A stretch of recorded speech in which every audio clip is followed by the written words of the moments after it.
To be here. So we were just talking about the Flowers of Red Hill, which is a great tune that my family used to put after the Cliffs of Moher, which is the tune we were working on there before. And it's kind of smoke and mirrors, and there are a lot of tunes like that. Like it sounds complicated and flashy, but all it is a bit of string crossing and and cuts. And in this case, it's cuts. Watch my fingers when I play it.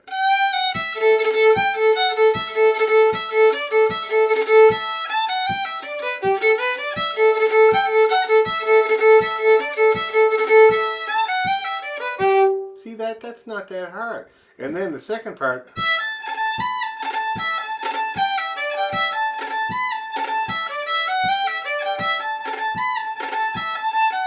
Hardest part.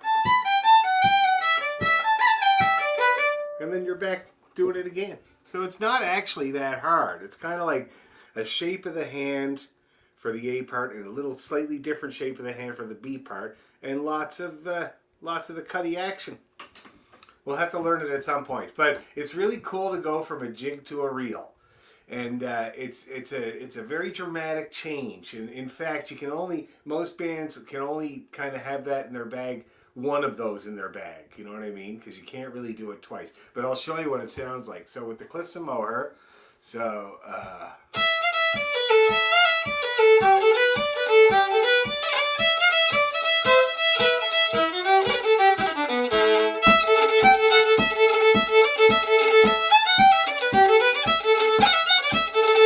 See that it kind of really steps it up there, and I Yeah. can't remember like everybody has one.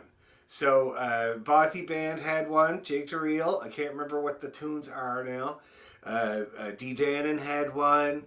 The Barra McNeils have one. Like everybody has a Jake Reel somewhere in their bag that they pull out and do. I think we have one too, me and the boys. But like I said, you can only do it once or maybe twice because it's kind of like a very significant change. And if you just kept doing it all night, it would be kind of tiring. You know what I mean? Like for instance, this show I'm doing the day before St. Patrick's Day, uh, in the other way. So me and the boys are doing a show at a theater in Vaughan, which is just north of Toronto, and it's kind of a drag because when the promoter first got in touch with us, the show was supposed to be with Ashley McIsaac. So we were warming up for Ashley McIsaac, and he's a good friend of mine. And I thought, geez, that's going to be just great. Like we're going to really have a lot of fun, you know.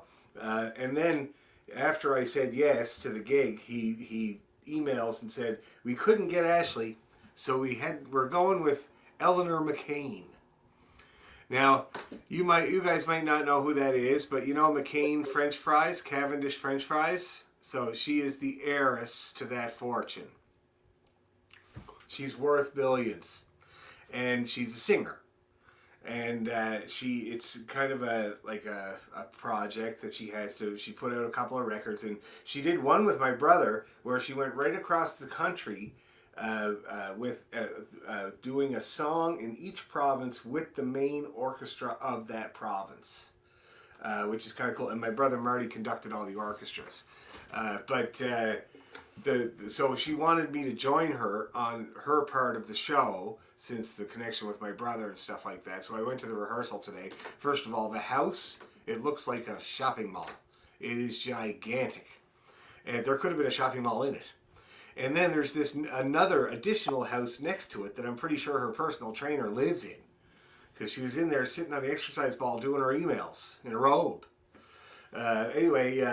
So I get in there, and there's like it's all charted. I'd show you the charts, but they're downstairs. But it's like it's a guitar player and a piano player. He's the music director, and her singing, and they just read the charts. You know what that's like, eh, David? It's just like Yeah, one very into much. the other. Very much. Yep. Yes. And so I get in there, and all I need is the key. So, but they're very happy about that. You know what I mean? And so we're doing the rehearsal, but I look at the the set list, and it's like six slow numbers and one up tempo number. Every one of the songs has a rubato ending. Uh-oh. I can't imagine what that's going to be like next to us. That's like because we're going first, right? That's the thing. So that's like having three straight shots of whiskey, one of them being an Irish whiskey, followed by like a soy chai vanilla latte. Anyway, we'll see what it's going to be like. I'll do my best. Anyway, so tonight I'm on my own with the kids. Jennifer's delayed coming back from Nova Scotia, so we can do an hour, and I want to do practice. I just want to jam. Okay, so we'll take requests. There's four of you, so we'll do four tunes, and we'll practice them, and we'll do a little bit of speed trial. It's a little bit of seeing how you're doing with comfort level with the tune and abilities to speed up. Yes, David. Okay. I've got a question, Yes. and it has nothing to do with what you just talked about. Oh, okay. If you want to ignore it, then that's fine. No, I love Okay. questions. Yeah. But anyway, it's a question about rosin. Oh, yes. Okay.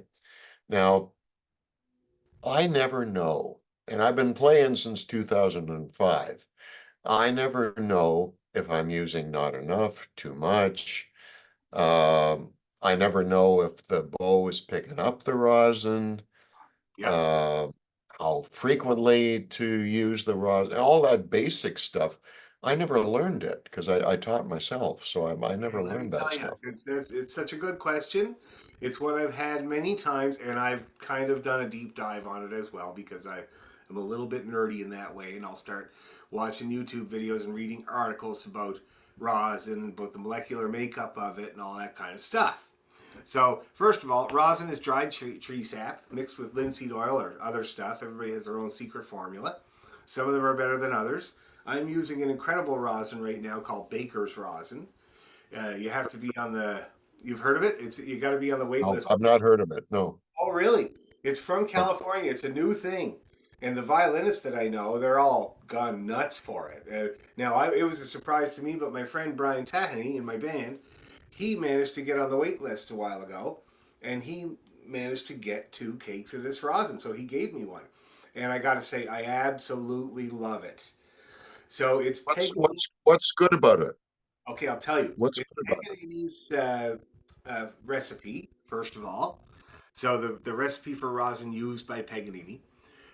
It's harvested in the heat, making it a lot more pliant or whatever.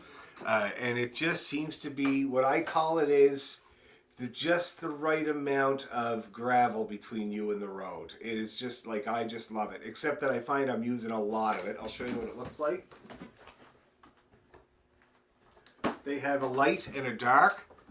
The difference between the light and the dark rosin is that the light rosin is it's just like maple syrup. They gather the sap earlier, and for the dark rosin they gather the sap later when it turns dark. And the darker stuff is grippier. It's really sticky, right?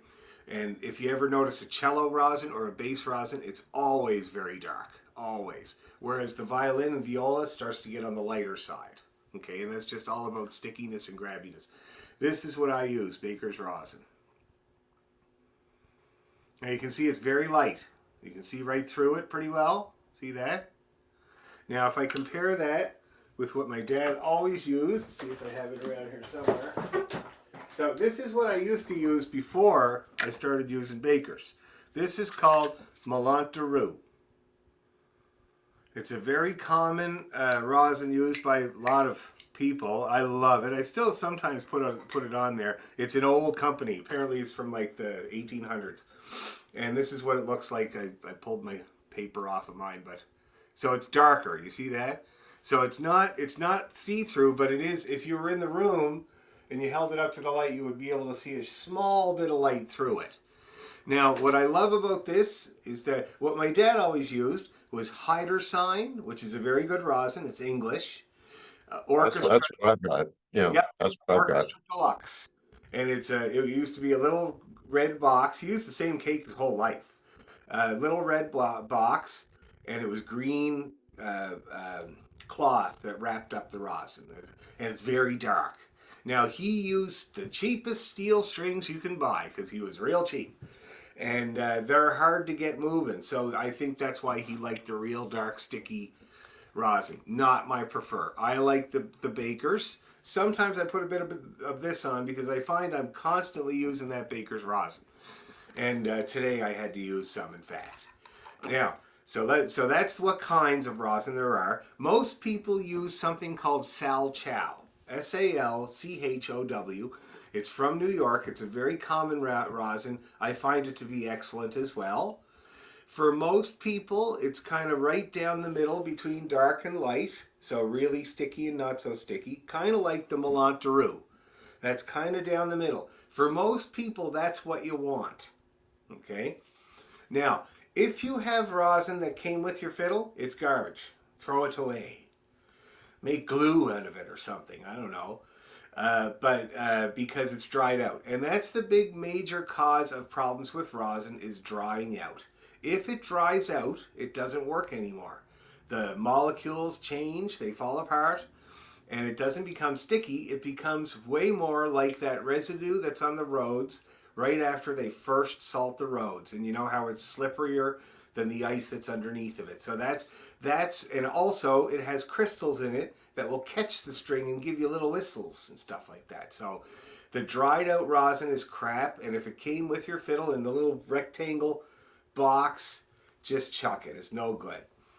You want to get something that's about 15 bucks, and you want to take care of it. Now this Melant de Roux, people are still looking for cakes of Melant de Roux from 1920s, early 20s, because it was apparently their best ever batch of rosin. And my friend Patrick Arceau, his wife Julie, has a bit, and she gives me a lick of it once in a while. And it is good. It's like, it gives you this sense of sureness under your fingers that you know if you crash into the strings or if you really kind of, it's not going to give you any kind of overtones or scrapies or anything like that. It's going to dig in nice like it should and roll that string over. So that's the kinds of rosin. Salchow is probably your best bet for most people. Okay? And it's easily obtainable. That's the other thing. The Baker's rosin, you got to go down the wait list for 4 years. This stuff is pretty easily obtainable. I've seen it most places. It's very good. But the Salchow is ubiquitous. It's everywhere. Okay? So that's the kinds of rosin. Now, interesting that you said you don't know whether you need more or less. So, unfortunately, my dad's teacher used to say, he used to have a few funny things about these things. If you have too much rosin on your bow, she's slippery and scrapey and whistly. If you have not enough rosin on your bow, she's slippery and scrapey and whistly. just like It's a lot of help. I know. Just like the tightness. He used to say, if your bow is too tight, she bounces. If your bow is too loose, she bounces. But what I've noticed is that when you don't have enough rosin, first of all, the slipperiness is way worse than when there's too much. Also, it hesitates to start the sound, and that's what made me reach for it today when I was playing in that rehearsal. I was playing, I can't remember what piece now. It was the first one, The Water is Wide. That's right. And the first note I made, my bow moved for about a half a centimeter before the sound started. And I was like, oh, God. And I'm not surprised because I've been hammering away on it all weekend. I've been playing all weekend. So, and the last gig I did was at a residence where there was drinks. And at one point, I think that I got a little wetness on it. So that's kind of the sign for me that you need rosin is just a little bit of hesitation when you're moving it and there's nothing coming, and then it catches and goes and you need some rosin. But I always say if you're having a problem, you can do two things. And I learned them from Jerry Holland. First of all, you take your bow. He used to say, well, he used to use a few different kinds of rosin. So he had the darker stuff and the lighter stuff according to whatever he was playing. And he used to have a joke, he said the dark stuff gives me heartburn. But anyway, so he used to do this check. So you take your bow and you just gotta go like this lightly on your pants, and if it leaves a big old white streak across your pants, then that's too much. Okay? And then he would just kind of give it another one. Very light, like you're barely touching your leg. Okay, so that's for the too much. Now the other thing is that it builds up on your strings like a bugger. Okay, and again, it makes that residue that's really slippery. It's very annoying.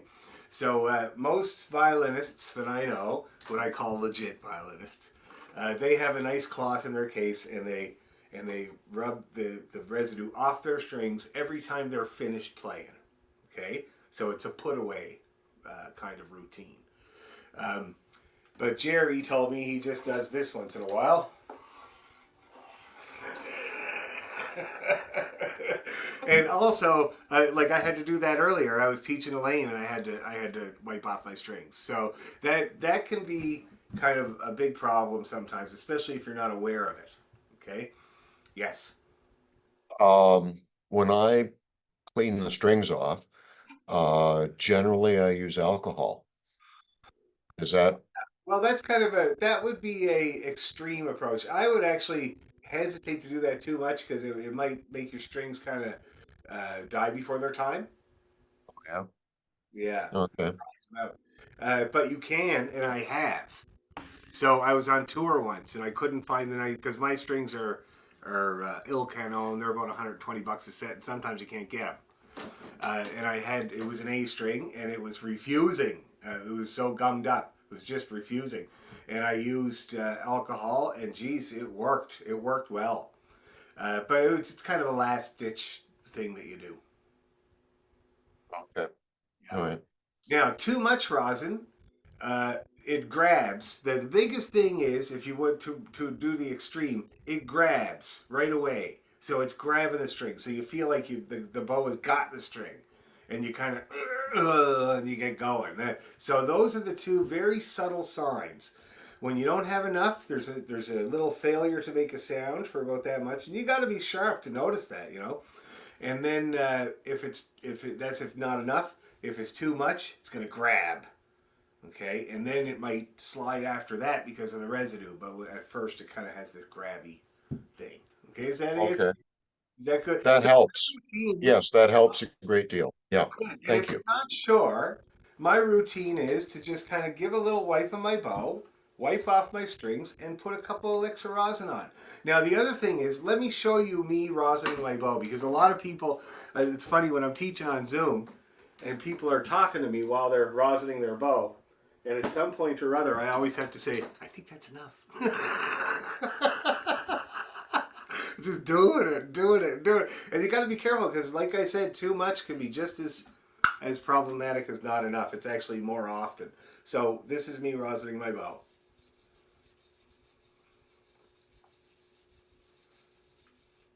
That's about all I need. Okay. Now I did that next to a violinist one time from the TSO, and they were like, "Wow, that's a lot of rosin."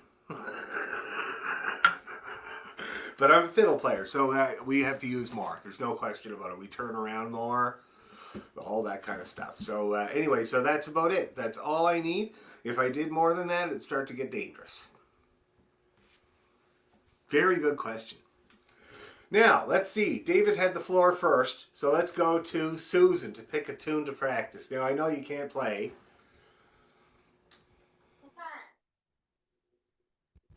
Either resting chair or lark. Resting chair. Does anybody know resting chair here? Have we done it? No? Okay. We haven't We done it. haven't done it. I've seen it, but I've seen it, but no, we haven't done it. We will do it. We'll do it next time. It's such a beautiful tune. So it's Tom Anderson.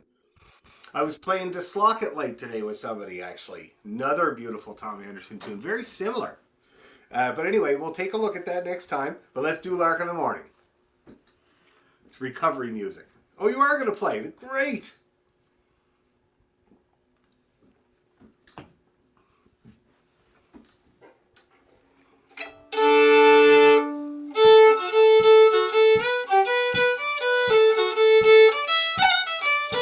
You think that tempo's going to work out? Okay, the second time I might push a little tiny bit. Here we go. 1, 2, 3, and...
Again.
Faster! Oh, sorry. I screwed up completely. I tried to talk. Okay, so is that going okay? Do you think we can go faster? Yeah? You tried. You tried. How about you, Lisa? You look a little trepidatious about that. Okay, well, let's try it and see how many Germans you can shoot. We'll talk about the survivors after. Okay, a little bit faster. I'll give you a countdown. Oh, 1, 2, 3, go.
One more.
Okay, that looked not too bad.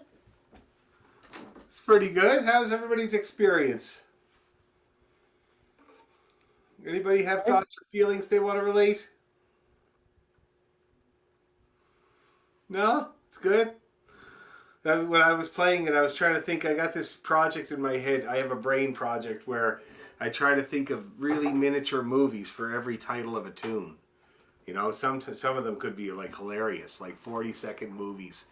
And this one, I thought, like, yeah, sure, like a bird in the morning, okay. But what if it was his breakfast? Lark in the morning.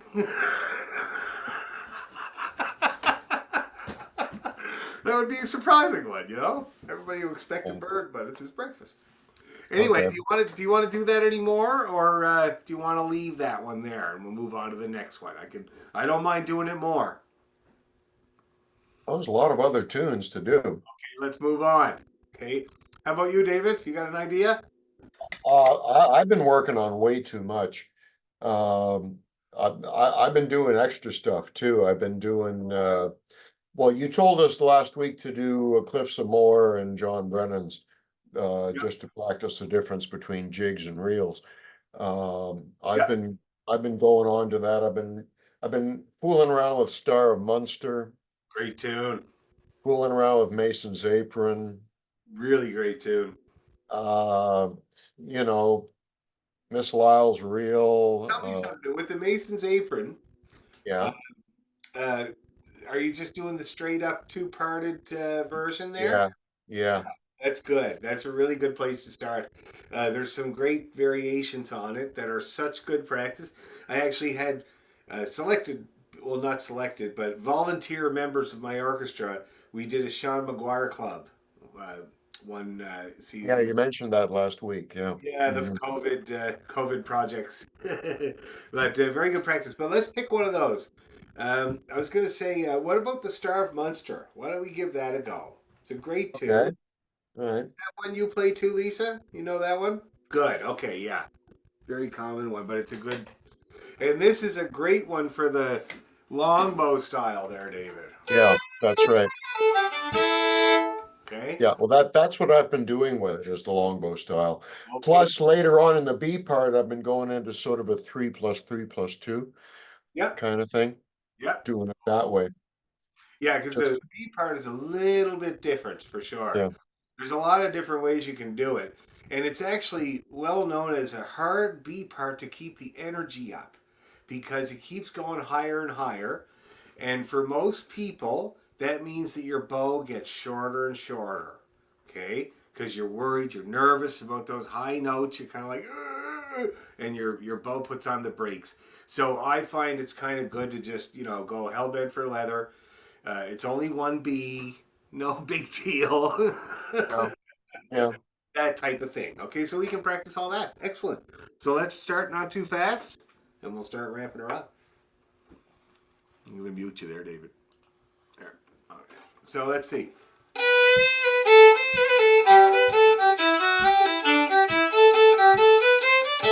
To start with, okay? Here we go. A one, two, 1, 2, 3, and.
All right.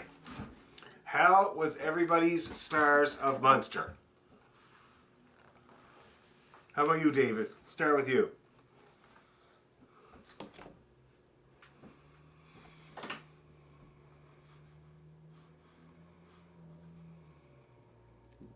Bottom left There I hand. go.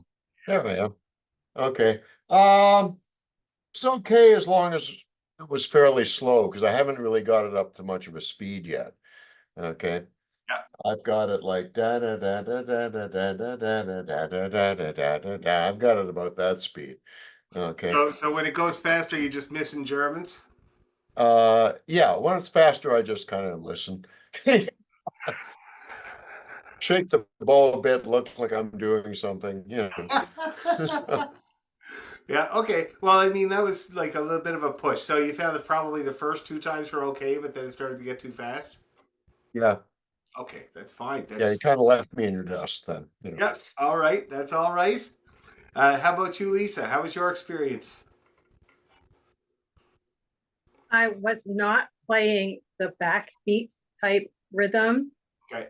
And I think it's because I learned that so long ago on a different instrument where we were putting the emphasis on the alternate syllable. So I just did it the old way. So That's okay. You know, sometimes like I hesitate with people to make them kind of do big changes to what you're doing. You know, like because fiddle music is such about personality, and you want that to come out. So I just sometimes I just think just thinking about that backbeat is enough to eventually get it going. Now, but I will say one thing: it's good to exaggerate. So if you're trying to get a bit of the backbeat just by kind of thinking about it, knowing where it is, just exaggerate the attempts, and then you'll have more success. A little bit more will come through. and I did work on it. And then what I did was I took like a pink highlighter and highlighted the back beats. And then I did your videos that you recommended on the scale exercises because it just felt so foreign. And I was like, well, that's okay. We'll just keep working at it. So Oh, that's good. Yeah, and if you force it, it will happen, but it does take a little time. Okay, cool. Now, how about you, Sandy? How was your experience?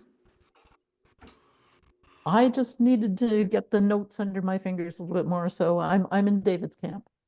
David's camp. Okay, Yeah. that's cool. And how about you, Susan? Did your When arm we fall started to off? Like, have you got glue there with you? when we started to go faster, it's really hard not to raise my shoulder.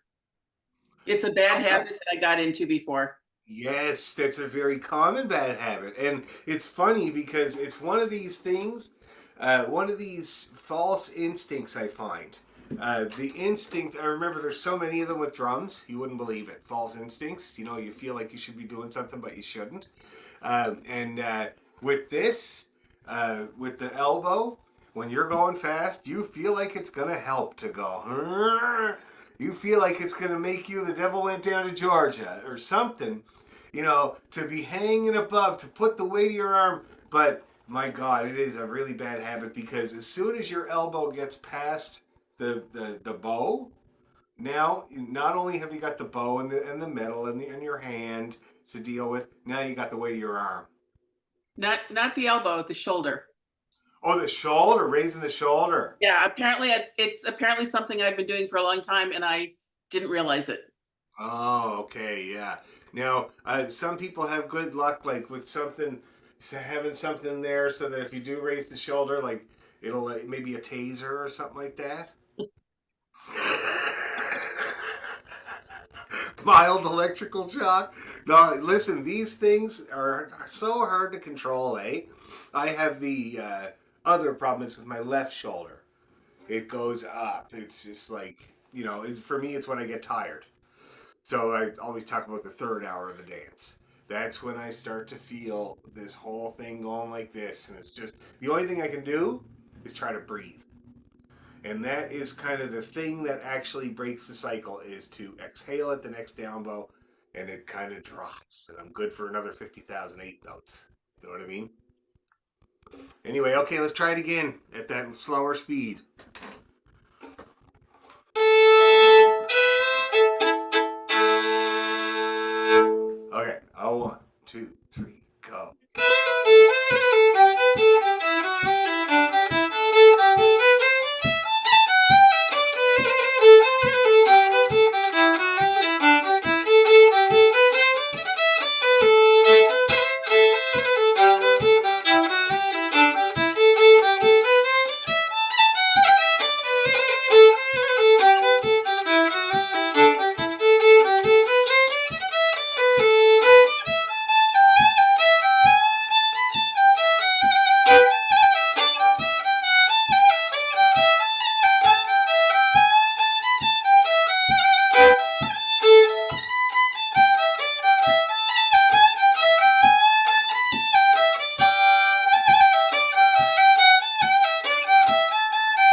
okay? I kind of enjoyed that pace, you know?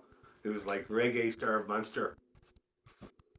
I didn't know that reggae, like the Bob Marley, the Wailers, they recorded most of their stuff at 60 beats per minute because that's the beat, the human heartbeat. And it makes such perfect sense. My God, like that stuff feels so good and so relaxed, and that's why. Isn't that wild? Never knew they thought about that. Okay, great. So that's the Star of Munster. Now, I found it to be very grooving at that tempo. If you did it like that, I was honking the backbeat like crazy. Did you notice? And that gave it a real kind of smooth, rhythmic kind of thing happening. So if you went and practiced along to that, be extremely good, because that's basically what you want to have when you're going fast, if that makes sense. Okay?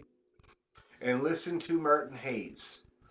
Martin Hayes, the Irish fiddle player from Clare, he put out a record that is slowed down. The tunes are all slowed down, kind of like that. It's lovely. Everybody loves it. I got a guy working on it right now. He's working on a bunch of stuff from it. And it's a beautiful way to play the music. You know, it doesn't always have to be fast, but if it has a nice rhythm, it's still going to work. I bet you guys would enjoy that record. Martin Hayes and Dennis Cahill. Martin Hayes. Yeah, Martin Hayes and Dennis Cahill. Dennis Cahill is the guitar player. He unfortunately died not long ago. Wasn't an old guy. But anyway, so there you go. Okay, how about you, Lisa? I was working on Morrison's Jig, Finkel's Cave, The March, and then Lime Hill. So I don't know, probably Lime Hill is awesome. We didn't do it. We didn't really do it though. Let's do Morrison's though.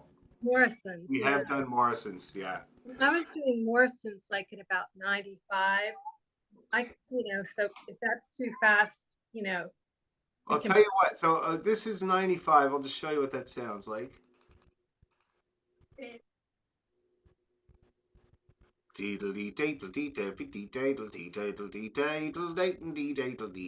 is a good tempo. It's a nice tempo. That's in that stately pace kind of range, eh? It would be the top end of it. You could almost dance to 95. You know, not quite, but almost. So that's a very good tempo. What do you think, everybody? Do you think we can do it start it at that tempo? Try it.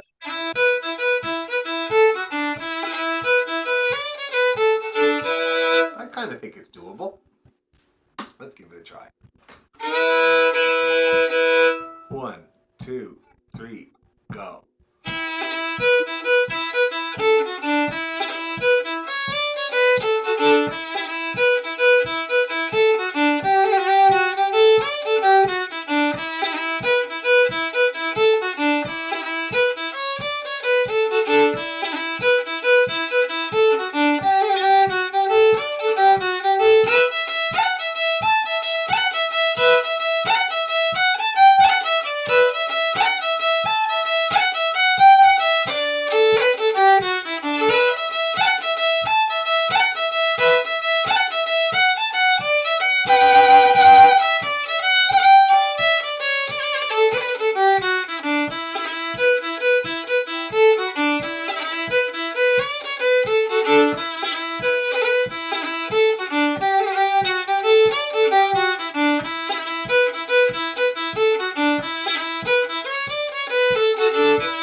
Doesn't get old. Morrison's doesn't get old. Dad said that was the names in the neighborhood he grew up on, the Gannon Road in North Sydney, which is right over the hill from where you get the boat to go to Newfoundland. If anybody's ever been to Newfoundland, you got to take the ferry there, and you get it from North Sydney and Cape Breton. And he grew up right over the hill from where you get that ferry, and it was a mining ghetto, which means it was company houses. So the coal mine built all these houses. They were duplexes. And my dad grew up in one half of a duplex with his aunt and uncle, and his brother and sister, who later became a priest and a nun, grew up in the other half with their mother, who was sick with MS. And they had it really rough. There's stories about them picking coal off the tracks and stuff like that. Like, it was a real tough time in the 30s, eh? But he said all along the neighborhood were Morrisons, Tobins, Paynes, and Fahey's. And when he went to his fiddle lesson on a Saturday afternoon, he'd have the fiddle under his arm, and he'd have to endure what he called Irish confetti, which was those boys throwing rocks at him. Because it wasn't cool to play the fiddle when you were a guy in the 30s. Like, it wasn't. It was kind of a girly thing to do. So Dad said that lasted right up until he learned to travel with his own rocks, and he practiced a little bit, and they stopped throwing rocks at him. Anyway, how did we do at 95 and then probably 105, I would say? How did it go? It's good? Pretty good, David? Better than I thought. Oh, Yeah, good. I haven't looked at Morrison's for quite a while, Yeah. but yeah, better than I thought. Yeah, oh, good. That's great. Okay, well then, faster. Let's do it again. Not faster, no. See, you gotta push it until it sucks, and that way you know where it starts sucking. See, it's a very important thing. Guaranteed, it's gonna suck. No problem. Even a stock pocket is right twice a day. Okay, here we go. 1, 2, 3, go.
One more.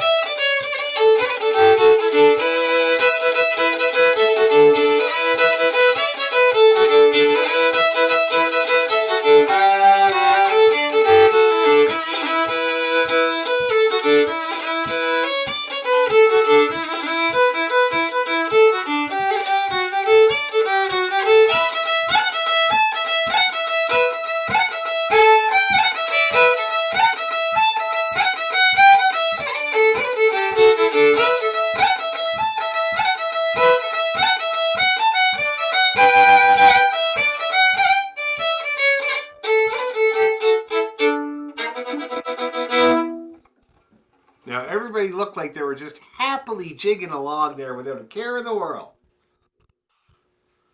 Feel good? Great.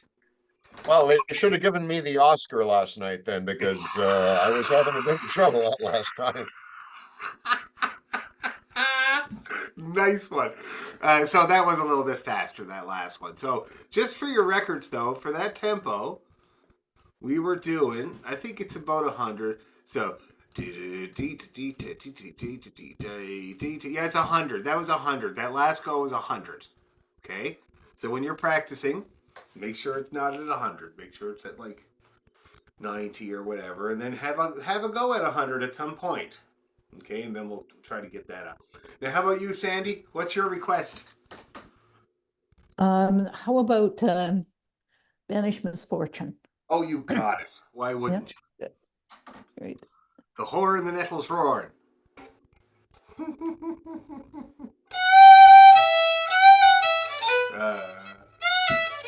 How's it go?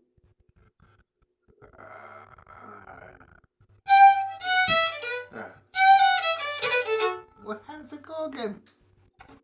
Banish Misfortune. Can somebody play a bit of it for me? I'm blanking.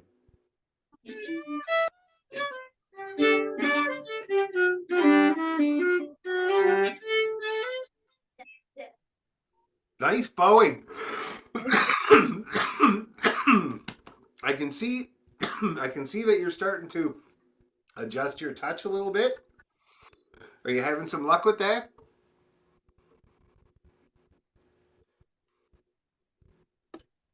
Yes, and then putting these little gems on here Yeah. made me aware that I really liked playing down at the base. I think it's because I have shoulder injuries, and so that's real comfortable. Yeah. When I put these, I went and did a YouTube video. I looked, and there was this Suzuki teacher, and she talked about where to put the stickers on the bow. Oh, good. That's And great. so I did what she said, but I had these little bling rhinestones. So I was like, those ones that just stick on, Yeah. It's carbon fiber, so it's not going to hurt this particular bow. But anyway, Dan, thank you for your help last week, because I wasn't aware that I was just living down here. Yeah. So this week I was trying to incorporate more of this, and so That's better. this was helping me see what I was doing, if that Oh, makes good. sense. Absolutely. Okay, good. Okay, let's do it. Happy to hear it.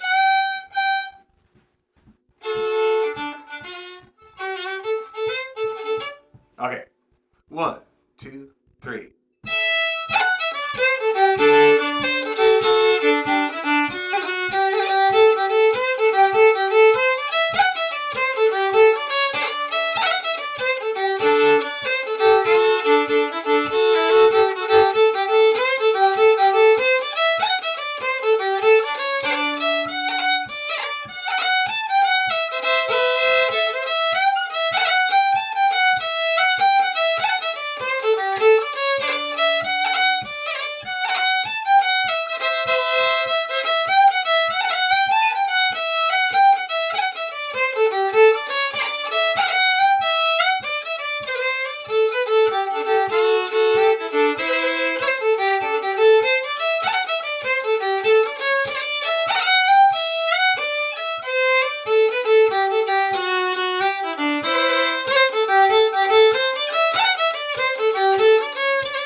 Little faster.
Survivors? Great. Anybody have to get cut out of the car by the jaws of life? No? Oh, good. Okay, so let's go a little faster then. A little tiny bit faster. If it was good, then you have no excuse. You always want to push it, don't you? Oh, yeah, so isn't that what I'm for? I'm not good for much else. Okay, here we go. 1, 2, 3.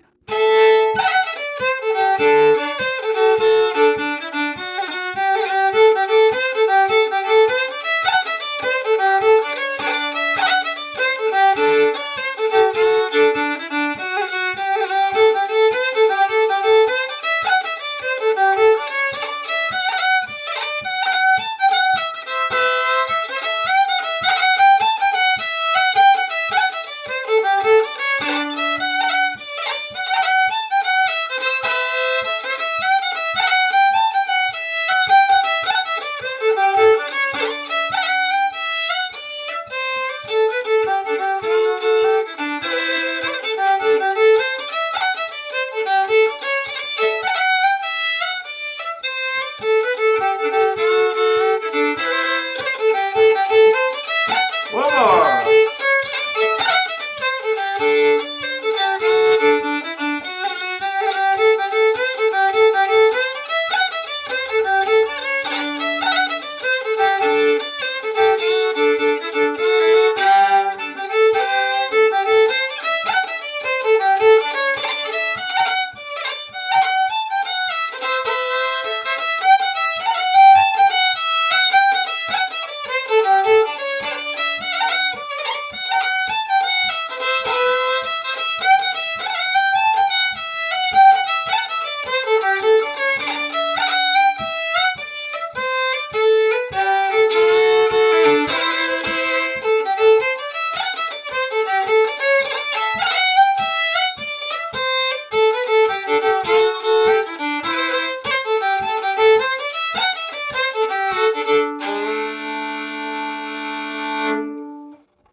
Woohoo! Hey. How did everybody feel about that? Not bad? No misfortune? A little bit of misfortune. No. It's like Sir Robin, you know, in the Holy A Grail. few weeks. It's been a few weeks since I played that one, so it kind of, was in the back of my mind kind of thing, and I remembered most of it, but uh, um, the roles and things like that disappeared completely. I just stayed with the straight, Oh, you that's know, good. That's what I do when the tempo goes up, and the rolls and stuff will come in. Like it's that your fingers know how to do them. They just need to learn how to have time. yeah, yeah. Find the little bits of time. Mhm, So anyway, mhm. that was a great practice there, everybody. Really good. Back to regularly scheduled programming next week because the St. Patty's Day thing will be over too. I'm working every day this week and 3 gigs on Sunday. And the people that are in Toronto, me and the boys are playing at the El Macombo at night. Oh boy, It's not. that downstairs or upstairs? I think it's downstairs. I think, but I'm not positive. It's not my gig. Like it is. It is my gig, but the other guy's putting on the gig. So we're opening up for him. It's this Irish guy. They've really cleaned up there. The Oh, floor it's is so nice. the floor is no longer sticky. Yeah, no, it's really nice there now. Yeah. So, anyway, so yeah, so have a good St. Patrick's weekend, guys, and we'll see you on the 18th. I'll be like this. Yeah, really. Yeah. Okay. We're doing a slow tune next It's Monday, gonna be right? some slow, quiet music there next week. Quiet tune, yeah. Okay, guys, see you later. Thanks, All right. Dan. Bye bye. Good night, everyone.